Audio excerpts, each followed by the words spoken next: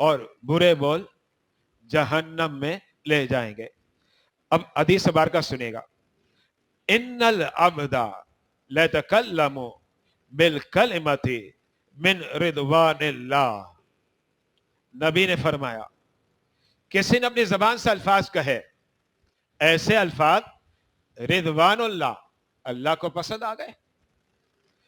لا یلقی لها بالا، اس نے اس کی طرف توجہ نہیں دی. اچھے بول نکل آئے، پیارے بول، اچھی بات، توجہ نہیں ہے. لا یلقی لها بالا، بس زبان سے نکل آئے. میرے نبی نے کیا فرمایا؟ فرمایا یرفعہ اللہ بہا درجات. اسے پتا بھی نہیں تھا ان اچھے بول کے صدقے اللہ نے اس کے کہیں درجات بلند فرما دیے.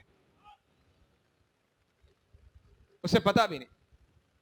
قیامت کے دن دیکھے گا ہاں میری زبان سے اچھے بول نکلے تھے، میں نے توجہ نہیں دی. لیکن آگے سنیے گا میرے نبی نے کیا فرمایا. وَإِنَّ الْعَبْدَ لَيَتَكَلَّمُ بِالْكَلِمَةِ مِنْ سَخَطِ اللَّهِ. ایسا بھی ہوگا بندے کی زبان سے الفاظ نکلیں گے لیکن وہ الفاظ اللہ کو ناراض کر رہے ہوں گے، اللہ کے قہر کو دعوت دے رہے ہوں گے. لا یلقی لها بالا، وہ یہ سمجھ رہا ہوگا میں نے تو کچھ بھی نہیں کیا، اس کی طرف اس کی کوئی توجہ نہیں ہے. لیکن نبی نے کیا فرمایا؟ نبی فرماتے ہیں یأوی بہا فی جہنم، ان بول کی وجہ سے، ان کلمات کی وجہ سے وہ جہنم کے اندر گرا دیا جائے گا. اسی لیے میرے آقا نے فرمایا من سکتا فقد نجا، جو خاموش رہا وہ نجات پا گیا. اس سے کہتے ہیں سوچ سمجھ کر بولنا چاہیے. فرشتے موجود ہیں، لکھتے ہیں، اچھے بول بھی لکھتے ہیں اور برے بول بھی لکھتے ہیں. اچھا اب ہم مزید آگے بڑھتے ہیں. اللہ نے فرمایا ہل جزاء الاحسان الا الاحسان. میری بارگاہ میں نیکی لے کر آؤ گے، قیامت کے دن اس کا ریٹرن ملے گا، عوض ملے گا. اس کے بارے میں سورہ سجدہ آیت نمبر 17 میرا رب فرماتا ہے، خالق اور مالک ارشاد فرماتا ہے فلا تعلم نفس ما اخفی لهم من قرۃ اعین. کوئی نفس نہیں جانتی، کوئی مرد نہیں جانتا، کوئی عورت نہیں جانتی کہ اس کی آنکھوں کی ٹھنڈک رب نے کیسے چھپا کے رکھی ہے. ہماری آنکھوں کی ٹھنڈک رب نے کیسے چھپا کے رکھی ہے. اور یہ آنکھوں کی ٹھنڈک کیوں ملے گی؟ میرا رب کہہ رہا ہے جزاء بما كانوا يعملون. یہ صلہ ہے جو وہ دنیا میں اچھے عمل کرتے تھے. اس کا مطلب نیکوکاروں کو رب ایسا اجر دے گا نہ کسی آنکھ نے دیکھا ہوگا نہ کسی کان نے سنا ہوگا. یہاں میں حدیث مبارکہ آپ کے سامنے پیش کرنا چاہ رہا ہوں، قابل توجہ حدیث ہے. اس کو ائمہ تفاسیر نے تفسیر کے اندر لکھا. مسلمان کے دو گروہ ہیں. ایک تو ایسا گروہ ہوگا جو ڈائریکٹ جنت میں جائے گا. ہم تو رب کی بارگاہ میں یہی دعا کرتے ہیں نا کہ مولا ہم ڈائریکٹ جنت میں جائیں.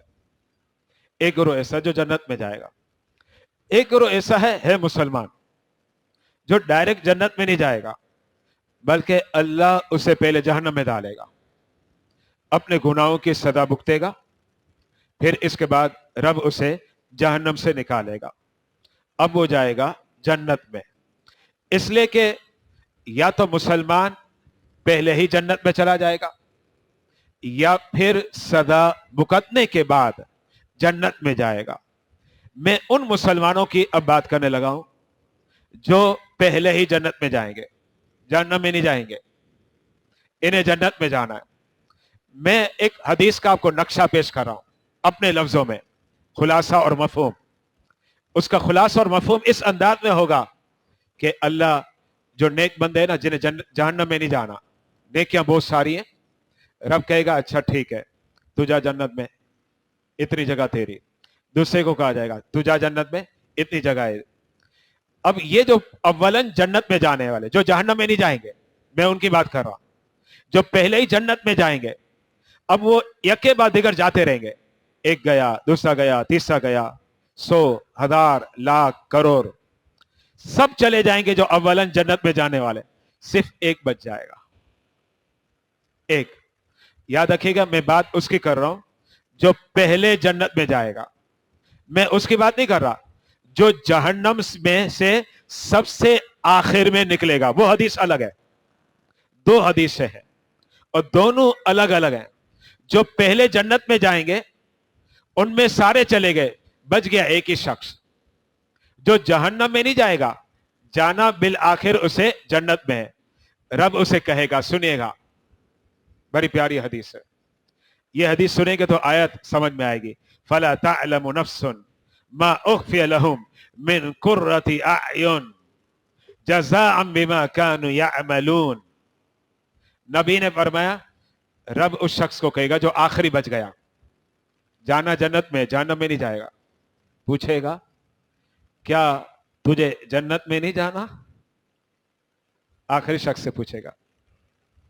بندہ کہے گا مولا تو نے اتنی ایکڑ، آج کے زبان میں بول رہا ہوں ورنہ ایکڑ کا کوئی لفظ نہیں ہے، یہ بات ہے میرا، میں آج کے زبان بول رہا ہوں، تو نے جو ہے اتنی ایکڑ فلاں کو دے دی زمین، اتنی ایکڑ فلاں کو دے دی، اتنی ایکڑ فلاں کو دے دی، مولا مجھے ایسا لگتا ہے جنت تو ساری بڑھ گئی، جنت تو ساری بڑھ گئی، مولا میں اکیلا بچ گیا، میرے لیے ایسا لگتا ہے جنت میں جگہ ہی نہیں بچی۔ اپنا خیال پیش کر رہا ہے، جبکہ اس کا یہ خیال کیا تھا؟ درست نہیں تھا، کیونکہ وہ دیکھ رہا تھا بھائی اتنا میل تیرا، اتنا کلومیٹر تیرا جنت میں، اتنے محل تیرے، اتنے باغات تیرے، وہ اپنے گمان کے مطابق سمجھنے لگا جنت تو ساری بڑھ گئی، جبکہ جنت ابھی تک بڑی نہیں ہے، ابھی اس نے بھی جانا ہے، اور جو مسلمان جہنم میں گئے تھے عذاب کی بنا پر وہ بھی تو نکلیں گے۔ تو جنت تو بہت بڑی تھی، لیکن وہ یہ سمجھ بیٹھا کہ جنت بڑھ گئی، تو رب کو کہنے لگا مولا اب کیا جنت میں جگہ بچی ہے؟ ساری جنت تو بڑھ گئی، اتنا کلومیٹر، اتنا میل تو نے سارا بانٹ دیا، تقسیم کر دیا۔ میرا رب کہتا ہے تجھے چاہیے جگہ، تجھے جانا ہے۔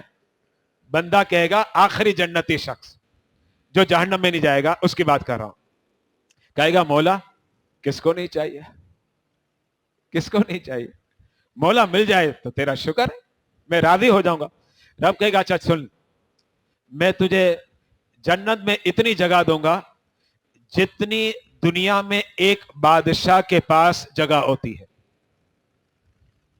بادشاہ کے پاس کئی کلومیٹر، کہیں میل تک اس کا رقبہ ہوتا ہے، کافی زمینوں کا مالک ہوتا ہے بادشاہ۔ رب کہتا ہے دنیا میں جتنے بادشاہ کے پاس زمین ہے نا، جنت کی اتنی زمین میں تجھے الاٹ کر رہا ہوں، تو راضی ہے؟ بندہ کیا کہتا ہے مولا تیرا شکر ہے، میں تو سمجھا جنت بھر گئی، لیکن اتنا بڑا رقبہ تو مجھے دے گا، میں راضی ہوں۔ توجہ رکھیے گا، لفظ کیا کہتا ہے؟ میں راضی ہوں۔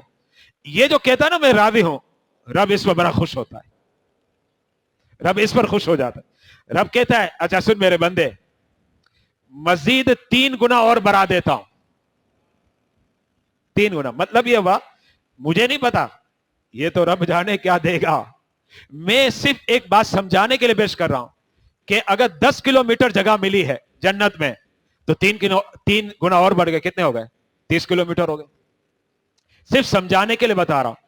لیکن وہ کتنا رقبہ ہوگا مجھے نہیں پتا بھائی، یہ تو اللہ کو پتا، اللہ جانے، میں صرف سمجھانے کے لیے بتا رہا ہوں۔ تو اب جو ہے رب کہتا ہے 3 گنا زیادہ میں نے تجھے دے دیا، فوراً بڑا خوش ہوتا ہے، مولا تیرا شکر ہے، میں تو راضی ہوں۔ اب جب یہ کہتا ہے میں راضی ہوں، رب پھر خوش ہوتا ہے، کہتا میرے بندے تیرے بول بڑے پیارے ہیں، تیرے بول جو ہے نا بڑے پیارے۔ وہ بول کیا ہے؟ راضی ہوں۔ رب کہتا ہے اچھا سن، جتنا دے دیا نا 10 گنا اور زیادہ دے دیتا ہوں، 10 گنا اور زیادہ دے دیتا ہوں۔ یہ وہ جنتی شخص ہے جو سب سے لاسٹ میں جائے گا, میں اس کی بات کر رہا ہوں. اور اس کا سب سے نچلا طبقہ ہوگا, سب سے کم جنت کا حصہ ملے گا, سب سے کم جنت کا حصہ. جو پہلے گئے ان کے لیے بڑے بڑے محل تھے, لیکن اس کے لیے اتنی جگہ, اور یہ بھی در حقیقت بہت بڑی جگہ ہے. اچھا, اب وہ کیا کہتا ہے, مولا سبحان اللہ, میں تو بڑا خوش ہو گیا, میں تو راضی ہوں. رب کہتا ہے اچھا راضی ہے نا, سن یہ تو تجھے ملا, اب جنت کے اندر تیرے دل میں جو خواہش پیدا ہو نا, بس تیرے دل میں آئے گا, میں تیرے سامنے پیش کر دوں گا. کوئی محنت نہیں کرنی, کوئی مشقت نہیں, بس تیرے دل میں آئے گا, میں تیرے سامنے پیش کر دوں گا. میں آپ کو یہ کہنا چاہ رہا ہوں, یہ وہ جنتی ہے جو ادنا جنتی ہے, اسے اللہ تعالیٰ اتنا نوازے گا. پھر اللہ نے غوث آدم کو کتنا نوازا, خواجہ غریب نواز کو کتنا نوازے گا, داتا گنج بخش علی حجویری کو کتنا نوازے گا, اور پھر جو افضل البشر بعد الانبیاء سیدنا صدیق ابو بکر ہے, میرا رب انہیں کتنا نوازے گا. اب اگلی آیات کی طرف ہم آتے ہیں. آیت نمبر 62 اور 63, خالق کائنات کہتا ہے وَمِن دُونِهِمَا جَنَّتَانِ فَبِأَيِّ آلَاءِ رَبِّكُمَا تُكَذِّبَانِ. لفظی ترجمہ, واو کا معنی ہے اور, من دونہما ان دونوں کے علاوہ, جنتان دو جنتیں ہیں. پہلے دو جنتوں کا تذکرہ آیا, وَلِمَنْ خَافَ مَقَامَ رَبِّهِ جنتان, دو جنتوں کا تذکرہ پچھلے اتوار اور اس سے پہلے والے اتوار, دونوں اتواروں میں یہی نشست ہماری چلی. اب رب جو ہے یہاں مزید کہتا ہے دو جنتیں ہیں. آئیں اب تفسیری ترجمے کی طرف. اور ان دو کے علاوہ مزید دو جنتیں ہیں. اس کا مطلب دو جنتیں پہلے آپ نے پڑھی, اور اب مزید دو جنتیں. کتنی ہو گئی؟ 4 جنتیں ہو گئی. اچھا, پہلے والی جو دو جنتیں ہیں اور اب والی دو جنتیں, ان دونوں میں فرق کیا ہے؟ اس فرق کو سمجھ رہے ہیں. ایک حدیث مبارکہ میں آتا ہے, میں وہ حدیث آپ کو سنانا چاہ رہا ہوں, اور یہ حدیث مبارکہ بھی بخاری شریف کی ہے. حدیث نمبر 4878. دونوں جو دو جنتیں نا, ان دونوں کا تذکرہ ہے اس حدیث میں. فرمایا جنتان, دیکھیں میں نے ہائی لائٹ کیا ہے, دو جنتیں, من فضۃ, وہ چاندی کی ہوں گی, آنیتہما وما فیہا, اس کے برتن, اس کے ظرف سب چاندی کے ہوں گے. یہ دو جنتیں ہو گئی. وجنتان من ذہب, اور دو جنتیں کیا ہوں گی؟ سونے کی ہوں گی. یہ جو ابتدائی جو دو جنتوں کا تذکرہ گزشتہ درس میں آپ نے سنا, گزشتہ اتوار کو, وہ ہوگی من ذہب, سونے کی جنت. اور بعد والی جو دو جنتوں کا آج آپ تذکرہ سن رہے ہیں, یہ ہوگی چاندی کی. اچھا, اب ہے دونوں جنتیں کن کے لیے؟ اہل جنت کے لیے. یعنی ابتدائی دو جنتیں اور بعد والی دو جنتیں, یہ دونوں جنتیوں کے لیے. لیکن دونوں جنتی الگ الگ ہوں گے. ایک وہ جنتی ہے جو اللہ کے بہت زیادہ برگزیدہ ہے, جیسے صحابہ, اہل بیت ہیں, غوث اعظم ہیں, خواجہ غریب نواز ہیں. یہ اللہ کے بڑے پسندیدہ بندے ہیں, بڑے نیک اور برگزیدہ ہیں. لیکن ان کے علاوہ بھی اللہ کے بندے ہیں اور وہ نیک ہوں گے. اور یاد رکھیے گا, نیک بندوں کو نامہ اعمال دائیں ہاتھ میں دیا جائے گا, اور برے بندوں کو بائیں ہاتھ میں دیا جائے گا. اب میں آپ کو سورہ واقعہ کی طرف لے جانا چاہ رہا ہوں. سورہ واقعہ, آیت نمبر نوٹ کریں, 7, 8, 9 اور 10. سورہ واقعہ میں سارا تذکرہ موجود ہے, وہ میں آپ کے سامنے پیش کر رہا ہوں. خالق کائنات کیا کہتا ہے؟ وَكُنْتُمْ أَزْوَاجًا ثَلَاثًا, رب کہتا ہے تم 3 گروہ میں تقسیم ہو جاؤ گے قیامت کے دن. وَكُنْتُمْ أَزْوَاجًا ثَلَاثًا,